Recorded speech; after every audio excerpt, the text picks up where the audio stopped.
नमस्कार,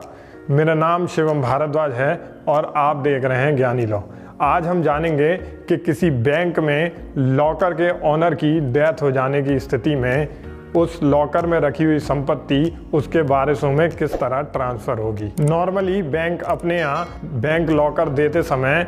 nominee add कराती है, जो कि ज़रूरी भी है, लेकिन किसी स्थिति में अगर नॉमिनी ऐड नहीं कराया गया है तब ऐसे में बैंक लॉकर ऑनर की मृत्यु हो जाने के बाद बैंक आसानी से उनके वारिसों को उस लॉकर को ऑपरेट करने नहीं देती और ना ही उसमें रखी संपत्ति का विवरण उनके वारिसों को उपलब्ध कराती है। तो आज हम जानेंगे कि ऐसी परिस्थितियों में कोई व्यक्ति ऐसे लॉकर में रखी हुई संपत्तियों को किस तरह प्राप्त कर सकता है। तो चलिए शुरू करते हैं।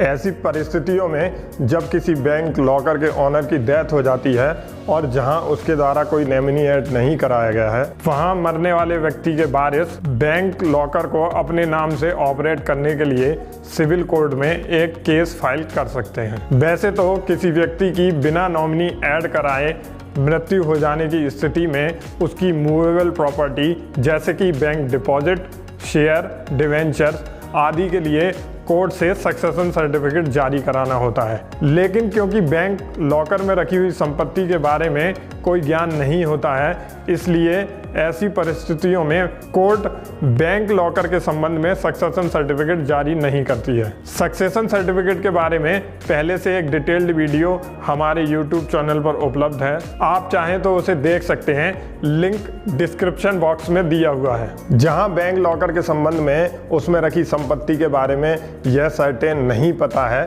कि उसके अंदर कितने मूल्य की संपत्ति रखी हुई है, वहां मरने वाले व्यक्ति के बैंक लॉकर में रखी हुई संपत्ति को प्राप्त करने के लिए उनके वारिसों को सिविल कोर्ट में एक केस फाइल करना होता है, जिसमें आप कोर्ट से यह निवेदन करते हैं कि क्योंकि मैं मरने वाले व्यक्ति का विधिक वारिस या फिर उत्तराधिकारी हूं और ऐसी स्थिति में बैंक लॉकर को आगे चालू रखने की अनुमति हमें दे दी जाए। जहां एक से अधिक वारिस हैं, वहां ऐसी स्थिति में आप कोर्ट से यह भी निवेदन कर सकते हैं कि बैंक लॉकर में रखी हुई संपत्ति को उनके विधिक वारिसों में समान अंश में बांट दिया जाए। कोर्ट में ऐसा केस फाइल हो जाने के बाद कोर्ट ऐसे लॉकर में रखी हुई संपत्ति को जानने के लिए उसका कमीशन कराती है। कमीशन से तात्पर्य कि कोर्ट बैंक मैनेजर को ऐसी सूचना देगी कि बैंक मैनेजर ऐसे बैंक लॉकर को खोलकर उसमें रखी हुई संपत्ति की एक लिस्ट बनाकर कोर्ट में पेश करे। कोर्ट में बैंक लॉकर में रखे सामान की लिस्ट आ जाने के बाद